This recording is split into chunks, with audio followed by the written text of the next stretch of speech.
We'll call the Economic Development Authority of Lancaster County meeting to order here on April 16th, 2026. We do not have a quorum at the present time. We will, I understand, shortly. In the meantime, we will review the presentation that John Bateman's put together for a revolving loan fund and kind of a grant overhaul. Yeah. So take it away, John. If you guys recall from our January meeting, we had been discussing, creating financial incentives for small businesses in the county that could be really impactful and could lead to greater investment by these businesses. And last month, you guys had made a request of the Board of Supervisors for an annual revenue stream that would be derived from all or a portion of the transient occupancy tax, and that would be used for economic development and tourism. The subcommittee, your subcommittee, Roy and Tom and Taryn and I met to talk about to review some examples from other localities, particularly Portsmouth, which had a good example. So what we've put together is some new grant programs and a proposed revolving loan fund.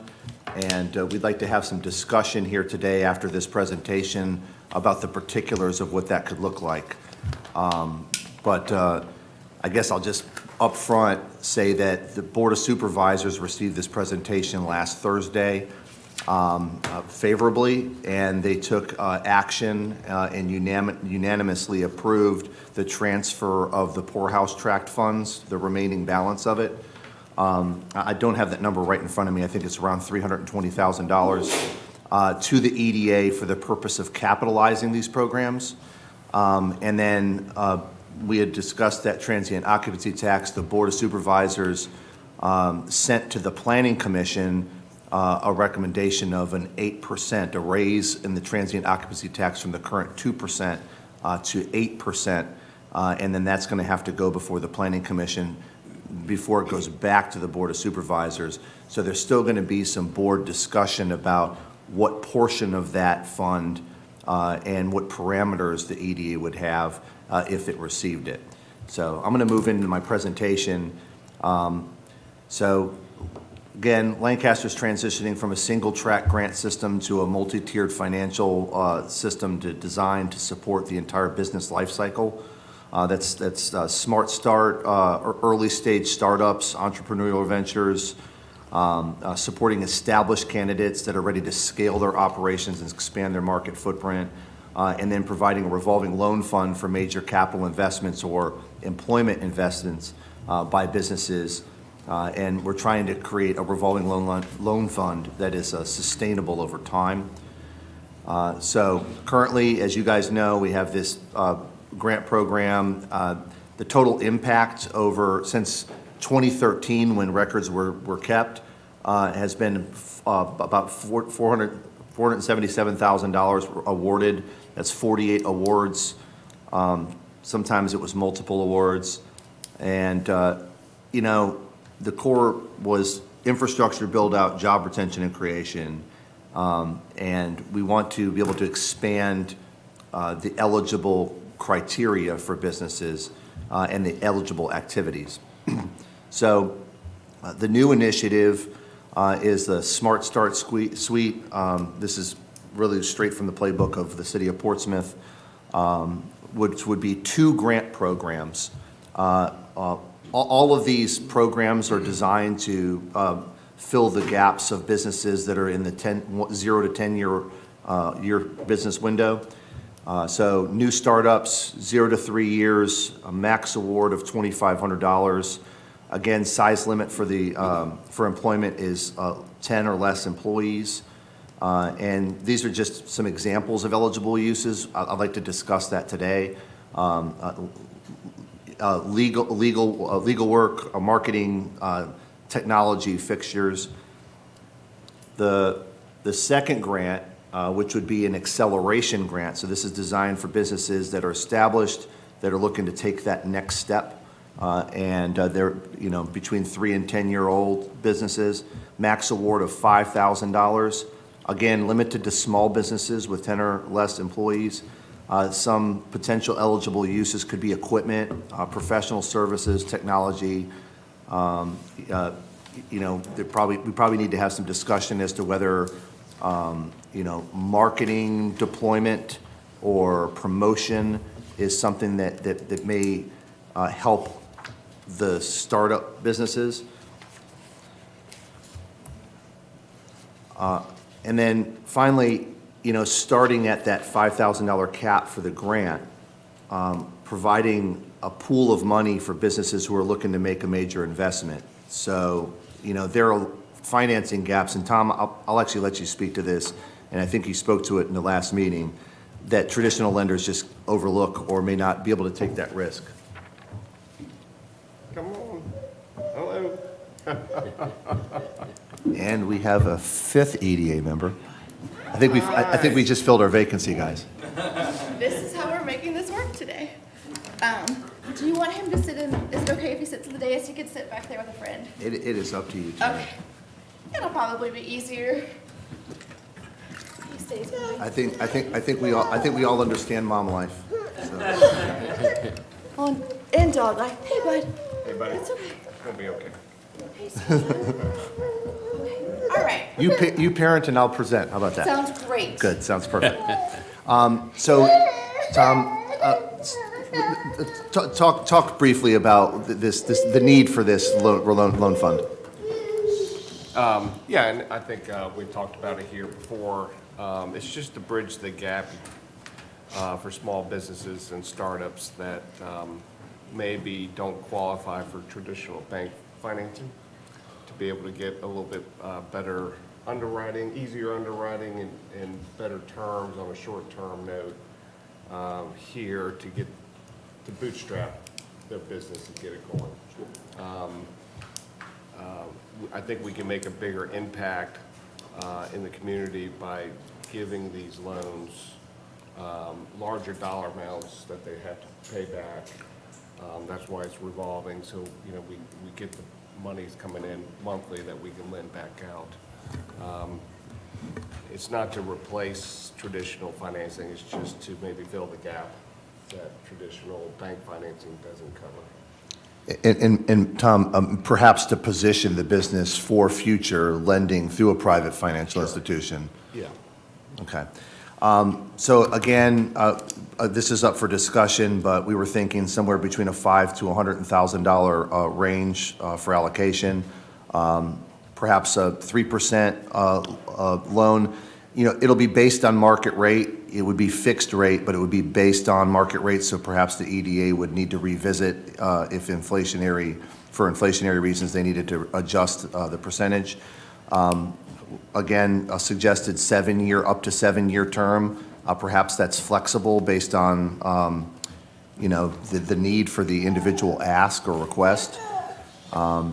So This presentation we put together and the, as an outline, we will put together the exact program moving forward, but we wanted to kind of Right. make sure that the Board of Supervisors was on board with, the big picture of this program. absolutely. Thank you, Tom. So again, all these programs would be for participants that are operating in Lancaster County. So that's what their basis of operations is in Lancaster, and that they're up to date on their current local taxes. Home-based businesses and co-working space businesses will have to provide some proof of residency in the county, as you can see here. If you're looking at these exclusions, Tom had pointed out to me that many of the nonprofits in the county, they employ people, and they provide needed services to our communities. So I would actually remove this from the exclusionary list and suggest that you guys include nonprofit organizations. I mean, if you think about the Boys and Girls Club, YMCA, there's a number of great nonprofits. think forecasting in the future, Dream Chasers United, they're gonna, they're looking at creating recreational programming in the county. They may want to approach the EDA for some funding. So I think I would remove this from the list. But that's ultimately up to you guys. Perhaps, though, you do restrict government entities and religious organizations from applying. But that's up for you guys to decide. So we requested the Board of Supervisors to capitalize it. They did. I didn't mention earlier, you guys have a government CD through Blue Ridge Bank that has, I'm looking at the financial report.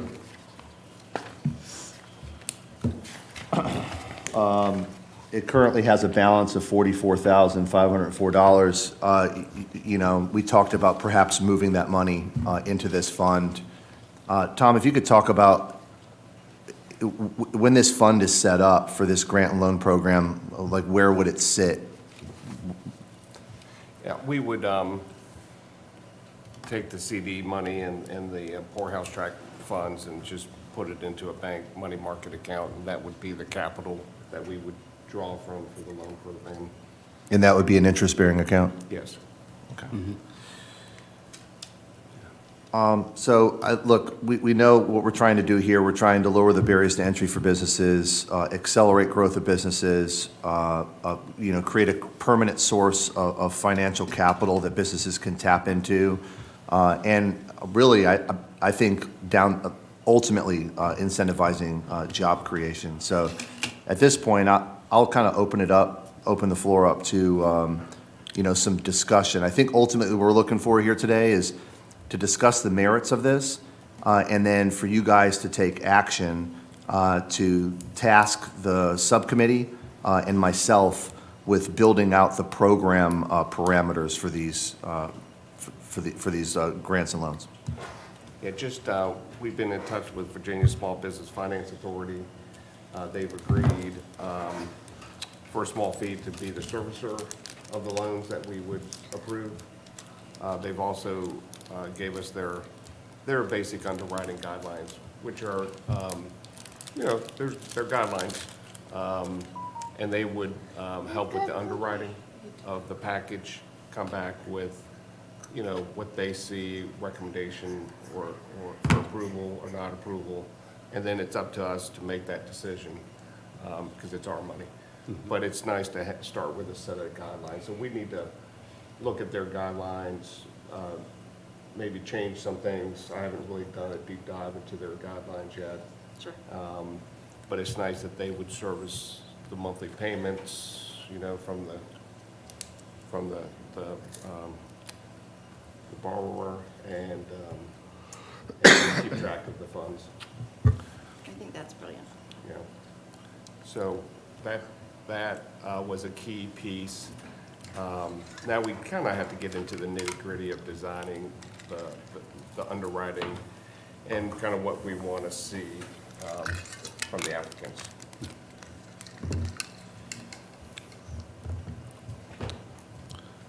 But the board was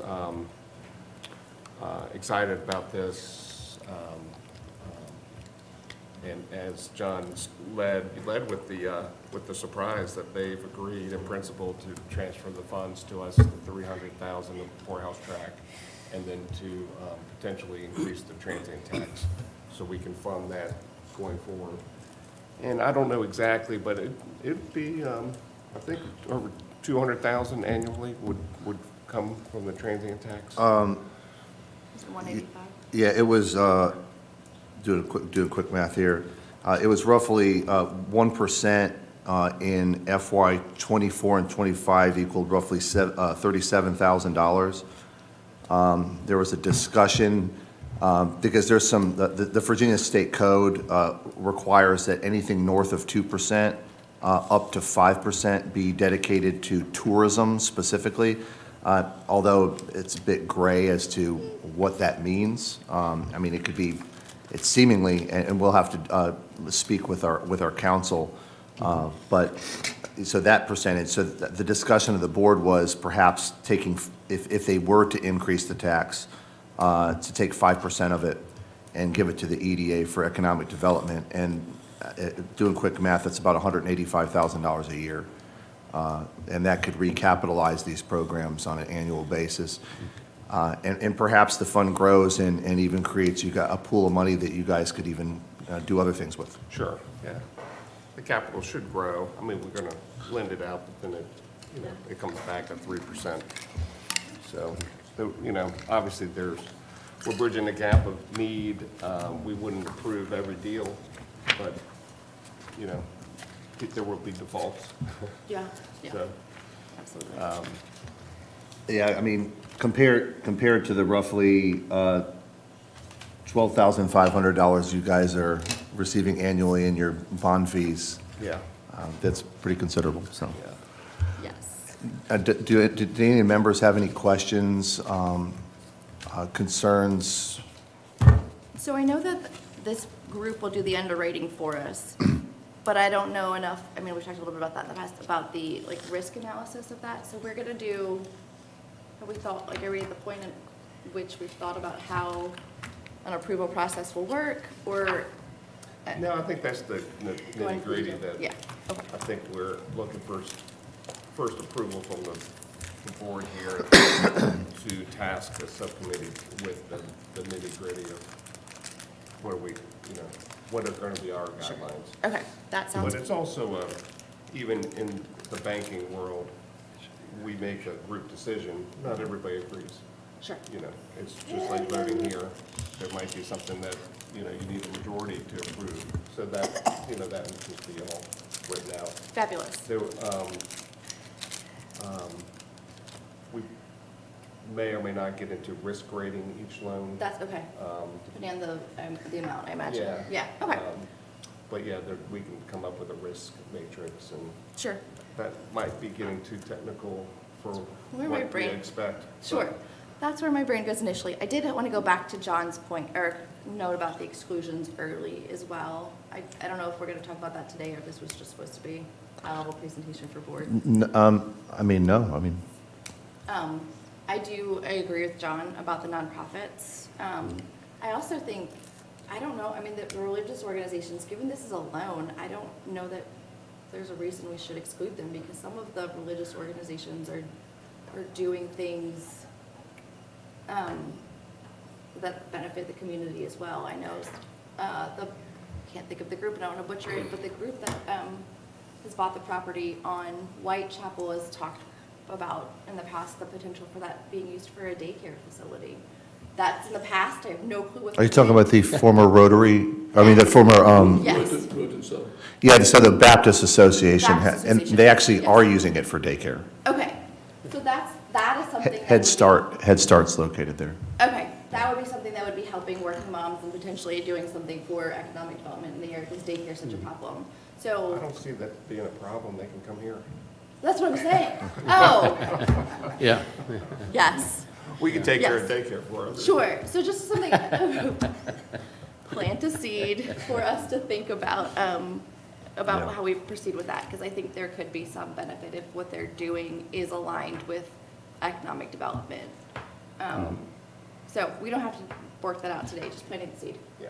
Yeah, I think, yeah, that's a good we'll point. talk about that. It's underwriting an entity that doesn't pay taxes and Okay.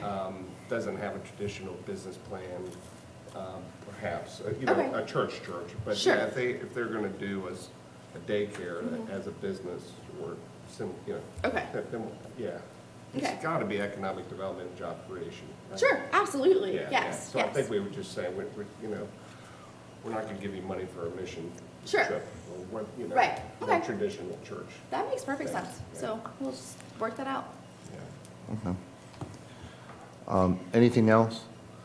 So what I would suggest is, one of you make a motion to direct the subcommittee to.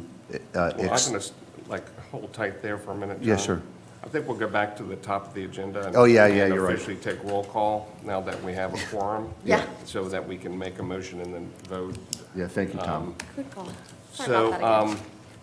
Thank you for that presentation, John. We'll go back to the top and do roll call. Taryn Bryce Rowland, Present. present. Billy Barrick, Here. Rory Carter, Present. Mr. Samuel Rice and Bruce Sanders are absent today. Tom Richardson, myself, present. So we do have a quorum. So that's great. So John sent out the package with the meeting minutes, which are in front of you also. Does anybody have any additions, corrections, comments on the minutes? Now I'd like to make a motion to approve the minutes as written. All in favor of approving the minutes as We need written? to get say a second. We need to get a second first. Aye. Billy would give me a second. Second, certainly, absolutely. Second. All in favor of approving the minutes, say aye. Aye. Aye. Opposed? And now we just finished up the grant request. Any additional discussion on that? Any issues or direction? We would like just a motion to proceed with the more, to do the nitty-gritty underwriting and come back with the exact program that we would vote upon in a subcommittee, so. Billy, you I'll okay? make a motion to, for the subcommittee to consider the underwriting and the capitalization. It sounds great to me. So, This subcommittee in the past has been Rory, myself, and Taryn. Everybody okay with that subcommittee? Well, I'll second his motion. I'll add one thing, as long as we're all aware, kind of sort of what y'all's thoughts are, would be great, with that subcommittee. It'd be nice. I know y'all will bring it back to the board, I'm sure, but Yeah. it would be nice to have some insight, if you will. Sure. And I guess this is the oversight here. This is Sure. some insight, but Sure. yeah, we'll report back quarterly at our meetings Good, good, until it's finalized. absolutely. And I'll second that. So we have a I first. think Roy seconded. Oh, okay. We have a first and second to set up a subcommittee, Rory, Taryn, and myself, to develop the details of the revolving loan fund And the grant programs. and update the grant program. All in favor? Aye. Thank you. Thank you all. Mr. Chairman, our applicants have been very patient. I think we probably should move on to them. Yep. Thanks. We have a couple applicants here. We'll lead off with Naughty Needle. Irvington Business Association is first. And Oh, I'm so sorry. Okay. Irvington Business Association, come on up, state your name, and let's talk about your request. My name is Michael Schmidt. I'm a board member of the IBBA. So what do you, Yes, so short history, Irvington has been plagued with all kinds of internet issues, mostly caused by BreezeLine. We're working with the Broadband Authority to fix these problems. But at the same time, what we also realized is that the problems of internet or Wi-Fi is not specifically only connected to the internet access, but it's actually the Wi-Fi devices that the restaurants mostly and other businesses are using. The problem is that most of these business owners, they're not IT people in any way, so they go to Walmart and buy a router and think that will solve their problems. Unfortunately, these devices are not set up at all to be used for devices. We did a test. I don't know if you know the local in Irvington. They have 1,000 different devices that connect every single day, because the problem is when you drive by with your car, your phone is fast enough to see the Wi-Fi and connect through it, even while driving by 25 miles an hour. And so what we did is we researched what type of devices do we need, and we found these actually properly enterprise-grade devices. The problem is they cost $200 to $300 a piece, which is prohibitive for these businesses to invest like $1,000 upfront to replace a router that costs them $50 or $60 at a Walmart. So as the business association, we're building a Wi-Fi program, a hardware program, which basically leases these hardware devices to the businesses. So instead of them paying $1,000, $2,000 upfront, they're paying us a monthly fee, for the lease of these devices, plus also support. Because the other problem is, right, these businesses, they don't have time if they come in at 8 a.m. or at 7 a.m. in the morning and making breakfast and serving customers, and they realize their Wi-Fi is down to solve their problems. Calling BreezeLine, for example, takes at least an hour every single time, and sometimes you have to call them multiple times. And so the idea is that we're not only offering them a hardware access, but also a support team that is local and that have more IT knowledge to help these businesses out in the moment of where the problems happens.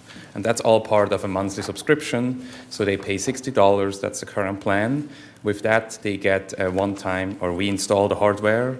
We buy the hardware and we install it, and then for the time that they pay the $60, we're basically supporting them and helping them.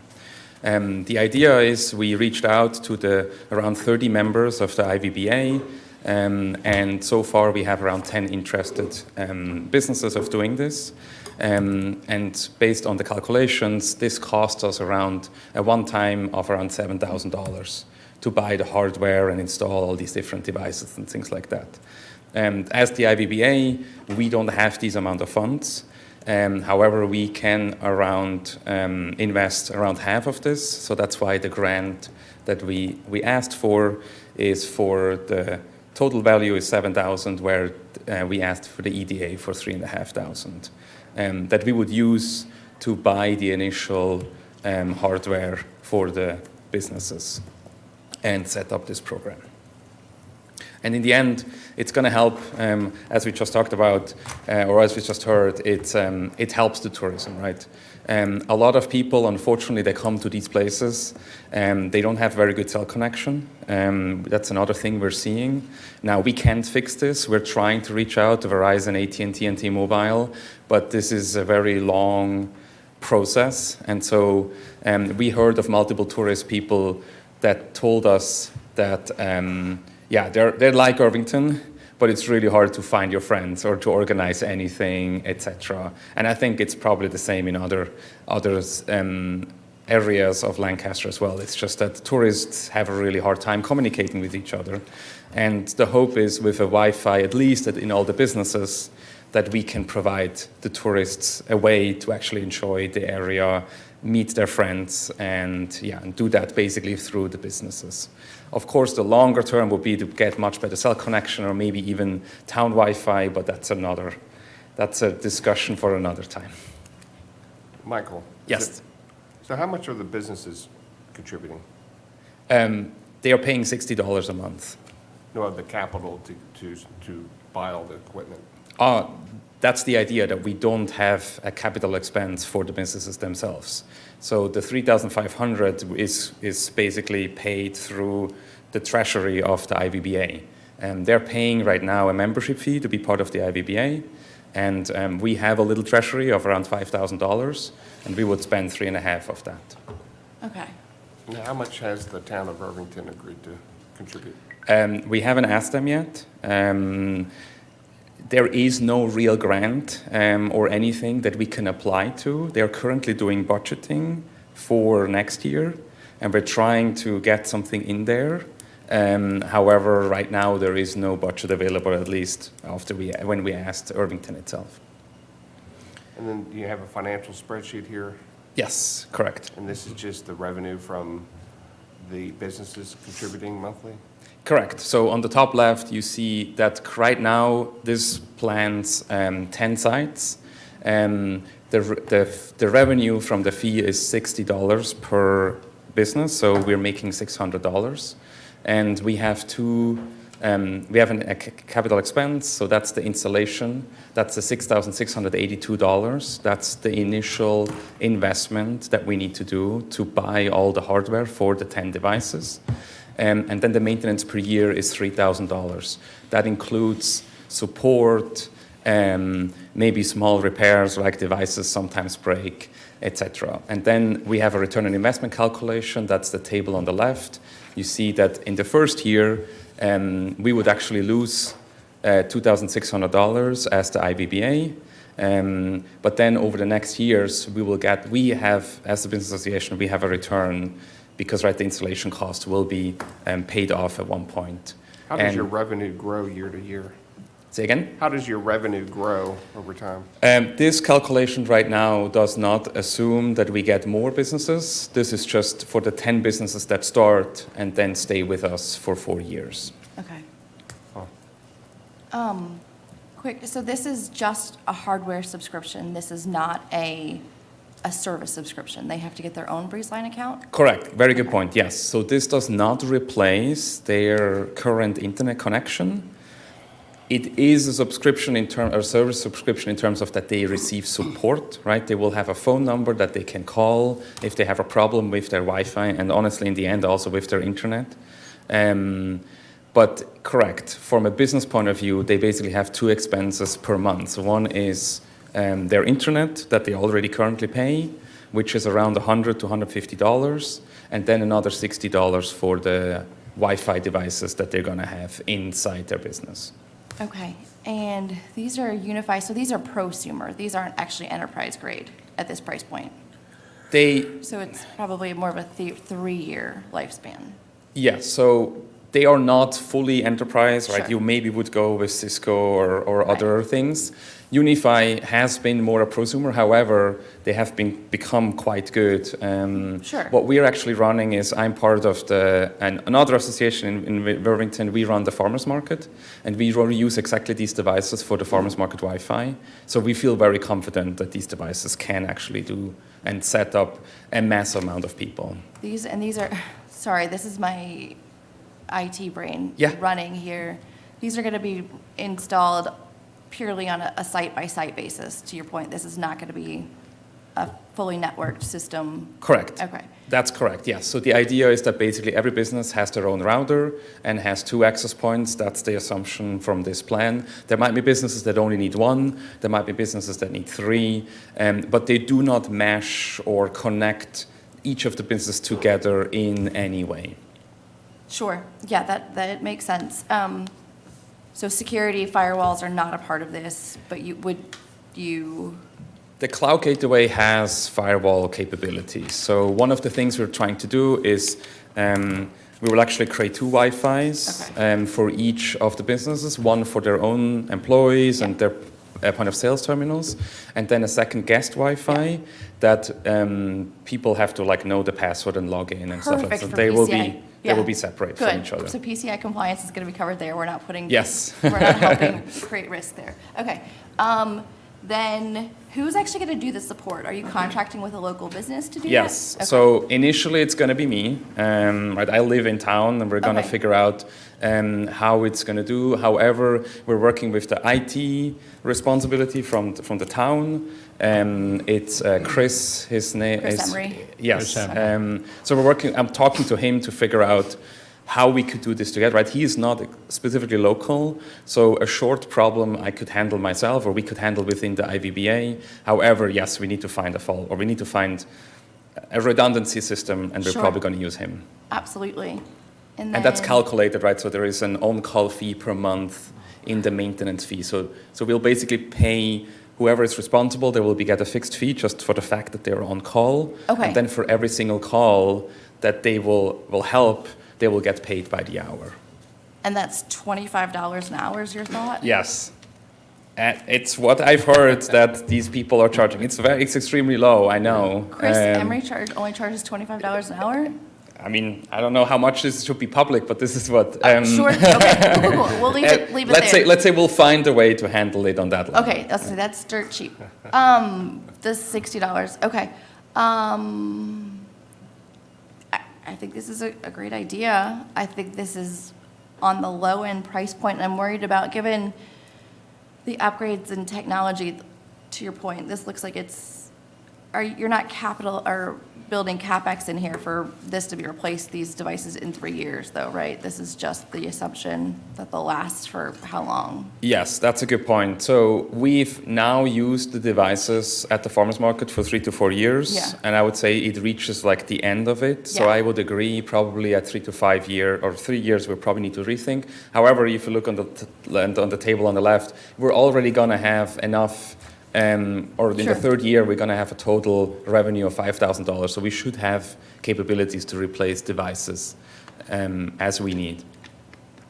I'm hoping this capital funds a town Wi-Fi, to your point. Okay, Yes. all right. And then, who scoped this? Just out of curiosity. did That was you- me. Yeah. Okay, all right. Yeah, so we have done 2 installations Okay. already as a test. That's the Steamboat Museum.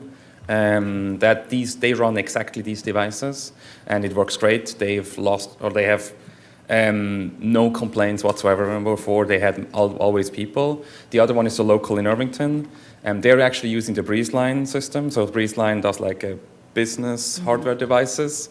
That has been running now for years, and we're thinking about replacing it because it's just, the problem is there really is the support, right? If you have a problem, you call them and nobody can help you. Okay, and I see that if they want additional access points, you're going to charge an additional $10 a month for the hardware. Exactly, yep. Okay.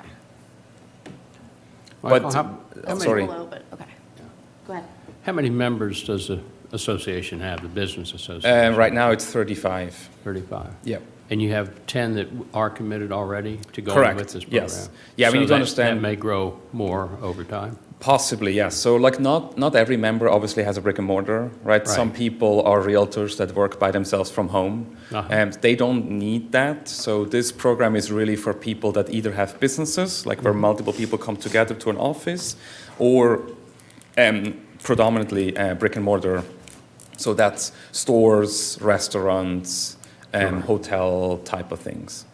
Yeah, I've been to a restaurant when they've said, I'm sorry, the internet's down, we can't take your credit card. Yes. Can you bring yes. us a check tomorrow? Yes, yeah. And And I know specifically, that's frustrating for everybody, especially Yeah. the businesses. Yeah. 100%. So, Okay, any other questions? No questions? Thank you. Thank you. thank you, Michael.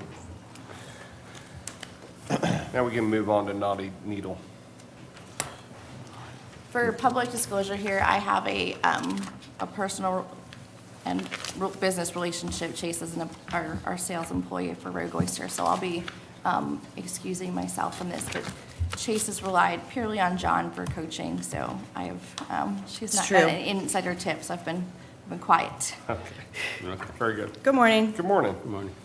My name's Chase, and I have recently LLC'd Naughty Needle Marine Sewing. I sew boat cushions. I've been learning boat cushions for the past year and some canvas. And I have recently decided to go out on my own, but need a Conso sewing machine in order to do so, which is an industrial sewing machine that's used in this industry. It's the go-to choice. It has extra long 10 millimeter stitch length with a 14 millimeter high foot lift. I know this doesn't probably mean very much to many of you, but it conquers materials ranging from marine vinyl to canvas. It's got a walking foot and ensures precision and intricate tasks. And it's used for mainly upholstery and marine and canvas work. Any shop that you go into, you're going to see a Conso sewing machine. So as far as Lancaster County, there are 10 to 15 marinas in the area, and I'm not sure of one except for Mowbray, which is owned by somebody or being rented by somebody in Northumberland. I'm not sure of anybody in the county that does boat cushions. The recreational boating industry growth is up by 7% annually. And again, this is a $1.45 billion industry. I would like to start a local specialized upholstery business providing custom marine cushions, glass, canvas, and sail repairs for boat owners, marinas, and marine service companies. My goal is to build a profitable niche business serving recreational boaters, charter operators, and marinas with high-quality, weather-resistant upholstery in a timely manner. Right now, wait times for getting a boat cushion done is going to take months upon months. Let's see, what else? I also, within the next 5 years, my business plan includes teaming up with either a local high school or somebody that's local to teach them this industry as well, so that I can give them this opportunity as well to be in this niche industry. My primary customers would be recreational boat owners, fishing boat owners, yacht owners, marinas, and working watermen, which we know that there is no lack thereof in this area. And new boat cushions are needed every 5 to 10 years because, or excuse me, 5 to 7 years because of UV damages, saltwater corrosions, mold and mildew. I wouldn't be surprised if some of you needed some boat cushions replaced. I did last week take my first job. 50% deposit is industry standard, so it's a $1,200 job. I was able to take $600 up front. I'm working with somebody in Northumberland to get materials at their cost, and I just really need this machine to get moving. But I have, I think it's 4 or 5 other estimates that I need to provide to people. Chase, thank you. You're welcome. Also, I where made this did you- jacket out of sales. That's why I'm wearing it. All right. Looking good. Sales. Nice. Where did you learn your trade? I learned it from a woman in Irvington, Kate Sherrill. Oh, the trade itself, I did do some work over in Deltaville at a ship's tailor, and then I was working in Northumberland for Salty Stitches. Okay. And for the, you know what? Nope, I'm not gonna, I was gonna say, you can keep telling Mr. Chairman, if I may, Taryn, if you plan on abstaining from voting, you should abstain from discussion. Yep, I will. Sorry, caught myself. So you, how long did you work at Ship's Tailor? I was there for about 3 months. I've only learned this industry for maybe 6 months, but I'm really on the cusp. I have some photos to show you if you'd like to see some of the work that I've done. I'm happy. I can bring these up on your screen, so So that's the machine there. I don't know. Do you have the machine already? I don't have the machine, but it is local at Baines. Harry from Baines Upholstery is willing to sell it to me for $1,500. Originally, when I had started this process, I thought I needed $3,700 for a machine and a table. I was able to get that number down to $3,000 and then talk to Harry, who is willing to sell me this machine for the $1,500. I have your pictures up. This just shows the process of taking a cushion apart. This here shows you an invisible zipper. There's a zipper down the middle. There's no cushion in there, which is why it's a little floppy. But this is a bolster. This is what I would specialize in. It's got piping around the edges. The right side of it has Velcro. The left side has Ketter rope. Ketter rope is what you would secure the cushion into the actual boat. This is some Strataglass, known as, it's plastic, but Strataglass is what is known in the industry, and this is a U-zip, so knowing how to do a big U-zip. Somebody came to me here and wanted a skylight put into their canvas. So there is a skylight that was put into their canvas, and it rolled back and Velcro to itself. And I think, is that it? All right. Thank you. All right, Billy, are you working out of your home now, or? Yeah, I will be working out of my home. Mhm. Okay, and you live in Lancaster? I live in Lancaster. I'm local. I own my home, mortgaged through Chesapeake Bank, so. Okay, I am volunteer for the Northern Neck Orchestra. I play the cello with them. I've been with them for 3 years, and I'm a graduate of St. Margaret's many moons ago as a boarding student. good. Thank you for your presentation. Thank you. I know there's a big need for what you do. Yeah, thank you. Thank you. All right, Amen, Roy. Hey, thank you for being here. Thank you all so Appreciate much. Thank you. Hey, Thank you. Mr. Chairman, if I could just add that Marine Support Industries is a big priority, as you guys know, and we really don't have anybody doing this in the county, and I got to think that she's probably going to become overwhelmed with work. So buckle up, Chase. Thank you. We'll move on to the next grant request, sweep and mop.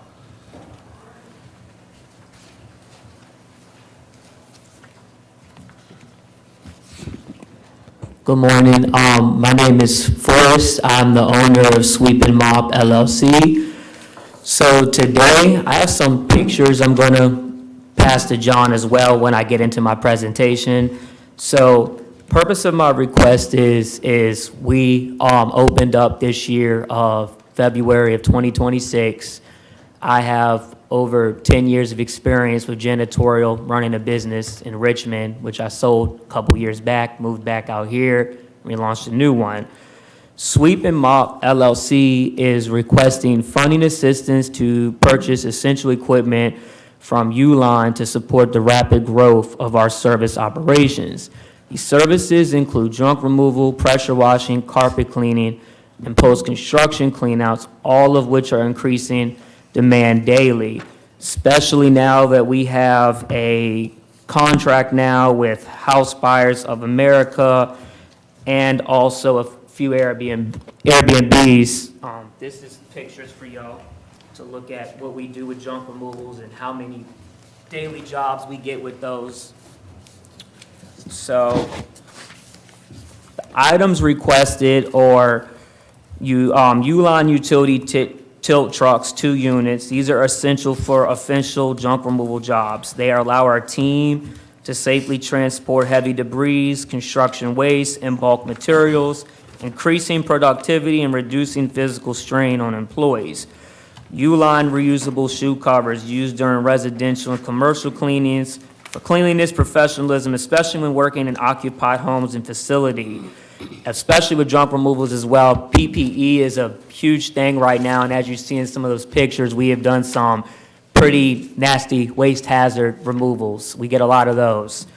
We also are seeking for more DuPont Tyvek coveralls, provide safety and protection for workers during post-construction, pressure washing, hazardous debris removal jobs.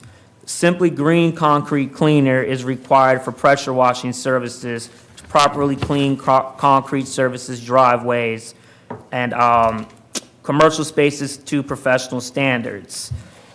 This would help out with our business growth and also employment impact. One of my business partners is involved, is the founder of a nonprofit, which I'm involved in, so I mentor a lot of the kids through the YMCA and Boys and Girls Club, and a lot of them I do have hired part-time. So this would also create big job impact for a lot of people that are looking for jobs, seeking for jobs. So this grant would not only help us with the supplies that we need, like the carpet cleaner, the pressure washer, and the tools for our junk removals and the contracts we're getting daily, but this would create a ton of jobs in the area all over the Northern Neck, Lancaster, Kilmarnock, et cetera, you name it, we service it all. It would create a lot of jobs for people that are seeking. And also, Sweep and Mop LLC has recently, like I said, become an approved vendor for House Buyers of America. We get a lot of purchase orders with pressure washing, junk removal, carpet cleaning. We are also preparing to finalize contracts with the Boys and Girls Club and the YMCA as well, with some bids we submitted. So we have some upcoming meetings that are guaranteed need of services that they need really bad right now. This investment will allow us to create, like I said, additional job opportunities for trained workers. All employees will go through Sweep and Mop LLC training protocols to ensure safety, professionalism, and efficiency in every service provided. The requested equipment is essential for meeting current demand, fulfilling upcoming contracts, and continuing to grow as a professional service provider in our region. With this support, Sweep and Mop LLC will expand operations, improve service delivery, and contribute to local economic development. And especially too, I do know that we are only one of the few janitorial companies that are in town. And I know a lot of cleanings out here are extremely in high demand, especially Airbnbs, especially the post-construction contracts we're getting with junk removals, especially with ones we're getting with pressure washing. And it's a lot of stuff that we are seeking to get and also create job opportunities as well for people. Like we're gonna have to start hiring more soon and train people on these equipment. Thank you, Forrest. Yes, How sir. many employees do you have now? Right now, I have about 10. That's full-time and part-time? Some of them are full-time. My site manager and general manager are full-time, and I got maybe a few cleaners that are full-time. The rest are part-time. Where do you operate out of? We operate out of Kilmarnock. We have an office out there on Main Street, but we service all over Lancaster, Mary Point. We service a couple of marinas not too far. So we service everywhere. And we have an Airbnb contract as well with, it's somewhere off of Mary Point Road as well. That involves a lot of carpet cleaning and also junk removal. What is the starting salary for someone that's coming in doing cleaning? I know you said you Yes, sir. have worked with the Boys and Girls Club and other organizations. So no one likes to work anymore. So I know that. and when you see with cleaning is a big one. So I used to charge at an hourly rate for 15 to 16, but I raised it up now to 18 Okay. because it seems, and then because that seems like more people will come and work for that. But I also am very strict on who I hire. Like I do background checks because it's a lot of high-end clients that I deal with or we deal with. And I'm not going to just put somebody in a home and clean and not know what I'm dealing with. So I like to really call references, background checks, and I start at 18. And I've noticed, as far as the amount you're requesting is $3,000, it's an ongoing request. Yes, sir. You said as an ongoing request? Well, it says ongoing. No, it's not an ongoing request, just for Okay, this. it's initial. It should be Okay. just an initial. I don't know why it says that. My apologies. Okay, good. Now, this would help us get started right away, especially the price sheet here. You want to give them this as well, Sean? Yeah. Price sheet right there includes everything that we need for us to get equipped for all these jobs and contracts we have been getting. I mean, you have some equipment now because you're doing the work now. Yes, we do have some equipment. Right now, we have like one of those little home carpet cleaners we use for a lot of our contracts, but all of our equipment is starting to get a lot of wear and tear on it. So and then especially with the new office space, I'm trying to put a little bit more equipment in there, just in case if something does break down. And most of the things we have, I don't think have warranty, which was a stupid decision I made on my part.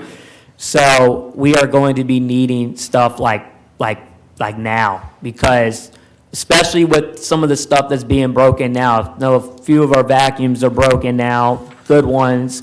The carpet cleaner is starting to leak.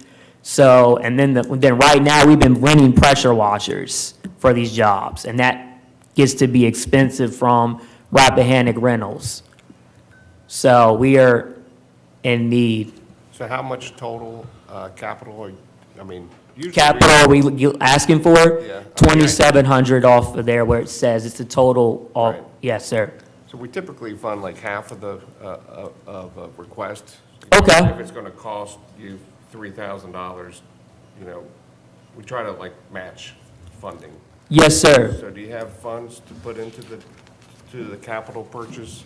Yes, sir. We do have some funds. We do have a business account. I do put away in savings, but having assistance with this grant will help even more. Like I said, whatever can be meet in the middle is fine. We get work every day, but getting the assistance with this grant would be even more helpful, especially with what we're doing out here and how we're creating more jobs. And like today, I'm going to a job fair today to hire some people at RCC.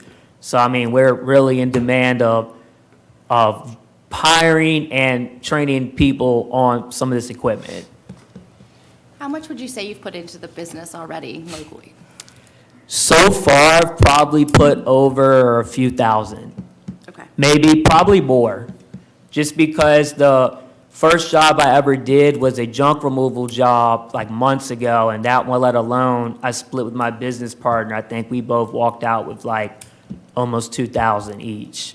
But I used that to start up most of my documentations, my SWAM, my UEI through sam.gov, everything, the whole 9 yards that will get us quicker in the doors of contracts, and also we are now suppliers as well through the state of Virginia. Submitted a bid through VDOT over in Saluda. I think we will be getting that because we're the only ones that bid it on a lot. So I think we will get that. So it's like we're getting busy every day. And how long did you run the business in Richmond? I ran that for about 5-7 years. Okay. And we were on the news a lot too for doing good things in the community. So my name is very easy to Google. Got it. All right, Forrest, appreciate Yeah. that. When did you start here? I started here in February, but I moved back home with my parents because they have health issues. So I wanted to be back home to help them. I'm currently in college too, for my business administration degree or business management degree. And then I'm also running a janitorial company as well, since probably February. Busy man. Have to be. Yes, absolutely. And what exactly is the business model in terms of, like, how would you say it varies from how does your business differ from the other janitorial and cleaning businesses in the area? That's a good question. So a lot of other businesses out here, a lot of folks, as you see, we have a huge market with houses. Sure. So it's so many Airbnbs, it's so many clients that need their houses cleaned maybe every week, 2 weeks, once a month. We focus more on commercial too. We do both residential and commercial, but a lot of businesses around here, I know, do not have what we have. Like we're SWAM certified. We are registered, we have an active registration through sam.gov. We have a supplier ID through EVA procurement. We also have, we're licensed, we're bonded. I'm not saying all companies are not like that, but we have a lot of things that a lot of companies seem to not have. Sure. So it's easier for us to get in the door with buildings, especially having a site manager that runs our commercial side and a general manager who runs our residential side. So, we do have a really good day-to-day operations, and a lot of businesses don't really, not going to say they don't focus on day-to-day operations, but I know that what we're doing is, I'm pretty strict. So I'm going to make sure that what we're doing every day is first discuss staff meetings, manager meetings. So I'm just very hands-on. And a lot of businesses I know out here are self-employed, or not self-employed, but independent for cleaning houses. So a lot of them will charge lower prices because they don't have an LLC or they're not insured. So I do know what we're doing in the market.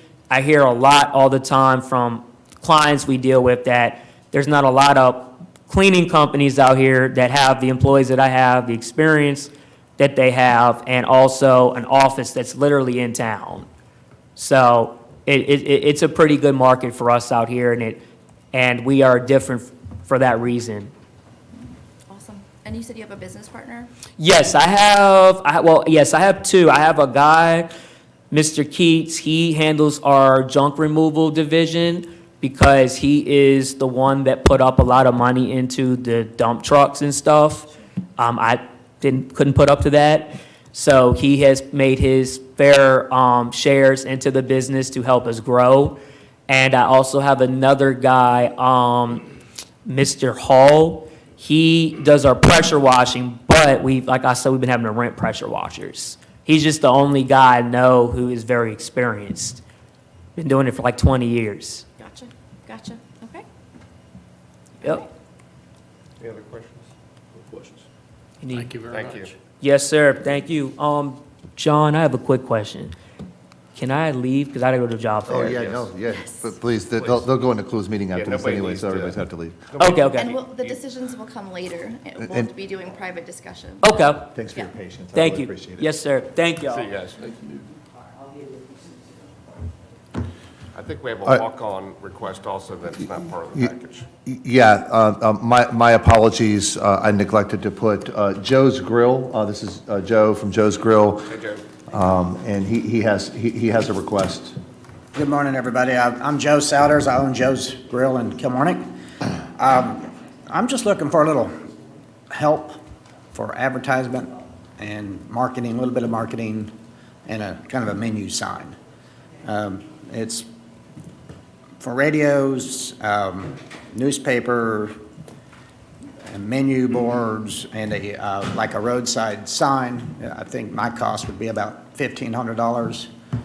And I was just looking for maybe even half of that or whatever, or, just something to help me a shot in the arm, just to kind of increase my sales a little bit it's hard to spend that money on advertisement, just due to the rising inconsistent cost of utilities and hamburger meat and all that stuff. I just can't justify writing out a check to spend to advertise, even though I need to advertise. And so that's why I'm here today, and John's kind of helped me out here a little bit with kind of what this committee provides, and I appreciate your time listening to me. Mr. Chairman, if I may, because I neglected to put the application in your package. To be more specific, Joe's looking to take out, where he's located is a little bit tucked away. It doesn't get a lot of attention. The roadside sign that he currently has doesn't bring a lot of attention. He's also, in addition to that, looking to take out an ad in the Riva Guide, and I think that was a total of $478 for those ads, and that's for 4 months, and then $104 a week. What was the total on that?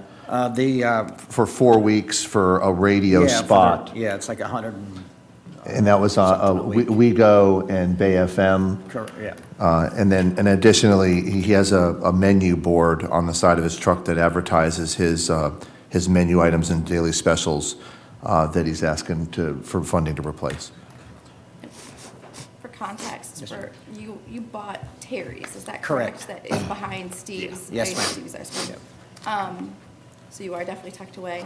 I've Yes. eaten there once Okay. before. It was delightful. Oh, thank you.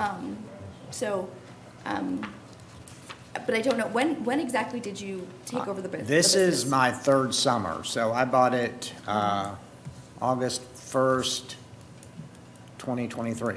Okay, So I've been open ever since. I stay open year-round. yes. Well, this year, thanks to the weather, I was not open that much, January and February. However, it's just mainly with like Instagram and Facebook and just word of mouth. My business is slowly getting better. And finally, like last month, I actually joined on Facebook, it was the Northern Neck Community. So when I started doing that, I've seen an increase in brand new customers coming in. And now I just feel like it's time for me to try to maybe do an ad in the newspaper and the river. And I mainly wanted to do it for the summer, as everybody's coming back home for the summer and vacationing, so. One of the unique things I've noticed that you do, that I don't see, you're one of 2 local businesses that aren't a chain. I've seen that you're on DoorDash as well. Yes, ma'am. How is that impacting your business? It's kind of a double-edged sword. It's great because more people are ordering. However, they will place the order, and then it's like assigning a DoorDasher. There's not enough DoorDashers, so I don't know when to start the food, and I don't want to make a burger and a fry at 12 o'clock and then them show up at 1 to pick that up to take to the house, because I kind of pride myself on the food I serve out there, and that doesn't keep very well. However, there are some days that I have somebody once a week, they order a tuna sandwich on DoorDash. So you have regulars through DoorDash? Yeah, and I just can't figure, I'm like, you can buy a whole case of tuna for what you just paid for one, too, but they do it. And and I've started to reach, I'm getting a lot of retirees coming in for lunch, especially, I get a lot of customers from Westminster, Canterbury, believe it or not. They're like, we just get tired of eating here, so when the weather's nice, they can sit outside. Okay. And then the DoorDash is actually, back to the DoorDash, I get people that are maybe private setting and can't leave the house, but they want something, so they will spend the money and they will order for the person they're watching and then themselves. And so it's definitely slowly, it's worth having. And it's only going to grow as far as the DoorDash in the summertime when you get people, tides in is full and people are down and you've got a bunch of teenagers at my daughters, they live by DoorDash. So, and it's ridiculous, but instead of getting in the car and going to McDonald's, they'll call DoorDash and. And then we have it. Oh, Do we have Uber? we do. It's, Yeah, oh, I it's, think it's We have- DoorDash we have that an powers Uber. DoorDash. yeah. Well, I tried Uber years ago, to do Uber here, and I had one person call me, and I said, "No, that's not gonna work." We But, have Uber and Uber Eats. Yeah. I just didn't know what the trend had been and how long you've been doing that. It's, because I no, feel like it's, from a and it's tourism slowly, perspective, there's a it'd lot be- more restaurants, I think, is gonna open.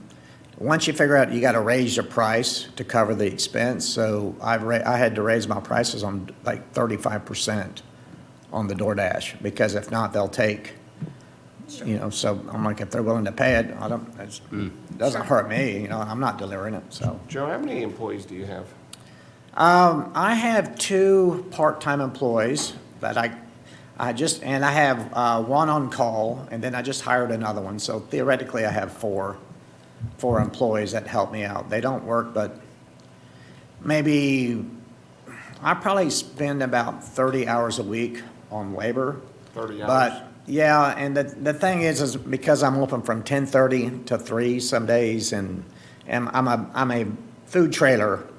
I'm not mobile, but I'm kind of permanently set. So my hours are, now we're getting into the summer, I'll be spending more on labor because I'll be open later and have more opportunities to do that. Do But you think the signage will help with increasing hours for your employees? well, I think it will help. It may not necessarily help say, oh, there's Joe's Grill, let's zip in there, but it will help.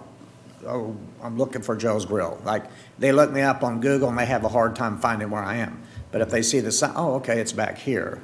And also, I'm trying to clean up. I just want to make a little neater, cleaner appearance. I don't want to look so kind of, I don't know. What kind of sign are you doing, and where would you put it? So right now, I have a Joe's Grill sign that sits right there on the entrance coming in. It's a banner sign. Yeah, it's just a little banner sign. I don't have a lot of locations. I did have one set up kind of right out in front of the trailer until the wind destroyed it, so I had to take it down. And then the menu boards would be, I'm just trying to clean up the front, get a brand new, maybe be able to advertise my breakfast and just make it a little more legible where you can read it and look a little And cleaner. what is your so. request amount? The grand total was about $1,500. And that gets you a new board and a new sign? Yes, sir, Some and advertising? it covers my advertisement, so. Any other questions? Great business model, Joe. Oh. Thank you for coming down. Yeah. The gentleman through the years, he's a great guy. Yeah, well, yeah, thank you, yes. And, If I may, if you haven't tried his chicken sandwich, oh, the fried chicken the sandwich? fried chicken sandwich with jalapenos, it's amazing. Joe's never seen me there before. Right, no, never. But just to let you know, I've started on Fridays and Saturdays, I do my wood-fired pizza. Oh, And I make pizza dough from, Tom's had a couple. I make the pizza dough from scratch and I cook it like 800 degrees. So I spend a lot of time trying to make stuff from scratch, so I don't have a lot of time everybody's always like, oh, get on Instagram. And I'm like, well, I've got a daughter that's got a bachelor's degree in communication from JMU. You would think she would help her dad out, but by the time I get home, if I pick up the phone, I fall asleep on it. So that's where I'm just, it's kind of crazy, so. And I appreciate your guys' time. Thank you, Joe. Thank Thanks, you. Joe. All right. See you later. See you at lunch. That's all the grant requests, so I'll make a motion to enter the closed meeting, and I need to read this section here to enter the yes, closed right. meeting. A motion to enter in closed meeting to discuss matters exempt from the open meeting requirements of the Virginia Freedom of Information Act. The subject matter to be discussed is grant requests. Code 2.2-3711.A.6 of the Code of Virginia 1950 as amended. The purpose is the specific discussion of consideration of the investment of public funds where competition or bargaining is involved, and where if made public, the financial interest of the government unit would be adversely affected. Take a second motion. Second. All in favor of entering closed session, say aye. Aye. Opposed? Okay, we are in closed session.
As Lancaster County Economic Development Authority convened in a closed meeting on January 16, 2020, closed meeting April 16th, Excuse me. 2026, pursuant to an affirmative recorded vote on the motion to close the meeting to discuss grant proposals in accordance with Section 2.2-3711.a.6 of the Virginia Freedom of Information Act, whereas Section 2.2-3712 of the Code of Virginia requires certification by the EDA that such closed meeting was conducted in conformity with Virginia law. Now therefore be it resolved that the Lancaster County Economic Development Authority hereby certifies that, to the best of each member's knowledge, one, only public business matters lawfully exempted from open meeting requirements under the Virginia Freedom of Information Act were heard, discussed, or considered in the closed meeting to which this certification applies. And two, only such public business matters as were identified in the motion by which this closed meeting was convened were heard, discussed, or considered in the meeting to which this certification applies. Before a vote is taken on this resolution, is there any member who believes that there was a departure from the requirements of number 1 and number 2? And if so, identify yourself and state the substance of the matter and why, in your judgment, it was a departure. Any comment? There was no comment. Chairman asks each member to state that they certified the closed meeting when their name is roll called. Chairman states that the certification resolution was adopted and the EDA is back in open meeting. I'll take the roll call to certify. Roy Carter, I certify. Billy Barrick, I certify. Taryn Rowland, I certify. and Thomas Richardson as chairman. I certify. So therefore, Chairman states that the certification resolution was adopted and the EDA is back in open meeting. Thank you. So we talked about these grants in detail. There was discussion with the amounts and adjusting one of the requests down. That was sweep and mop from $3,000 request down to $1,500. All the others, I think we were in general agreement on the requests. So I'll take a motion to approve the requests. I'll make With that change. I'll make a motion. Approve the request as presented with sweep and mop request being lowered from 3,000 to 1,500. Correct? Correct. Okay. Everybody in favor of that, say aye. Aye. Aye. Opposed? Thank you. Mr. Chairman, we're behind schedule, so I'm going to read through the financial report quickly Thank you. for the record. The community partnership checking beginning balance January 15th, 2026 was $24,364.37. Credits Mariners Museum and Lancaster County bond installments plus interest earned. So that it made the total $35,706.41. Debits were chamber membership dues of $900 and paper statement fees of $9. I'm struggling with these paper statement fees. Leaving an ending balance as of April 16th, 2026 of $34,797.41. Community partnership checking, in January, we entered into a new 3.95 5-month interest credited quarterly CD. Beginning balance as of January 15th, 2026 was $43,750.76. Credits for interest earned, $753.27, leaving the total balance as of April 16th, 2026, $44,504.03. The financial reports in the package. Any questions from any member? I don't think we need to vote on anything No, there. sir. The last item we did at the beginning, just a discussion about revenue requests, grants, and loan programs. The subcommittee will meet as approved by this committee to work out the details of that. Any member have any other discussion items? Anything to bring up? I have one final thing. Yes, sir. In your packet at the back is a revised CBRAC report looking at fee and tax-based incentives that are meant to align with what you guys are looking at as far as financial incentive for businesses. I encourage you to look at that. I would just add, as we, John, as you look for somebody to fill the vacant spot, just to keep, if at all possible, just some diversity on the board, that would be great. Yes, and I'm willing to take suggestions. Great. Is that an open spot, or is it? It's an district? at-large. It's an at-large, okay. Yes, at-large, thank you, not open. Yeah, it is open. Okay. All righty. With that, I'll take a motion to adjourn. Second. All right. All in favor? Aye. Aye.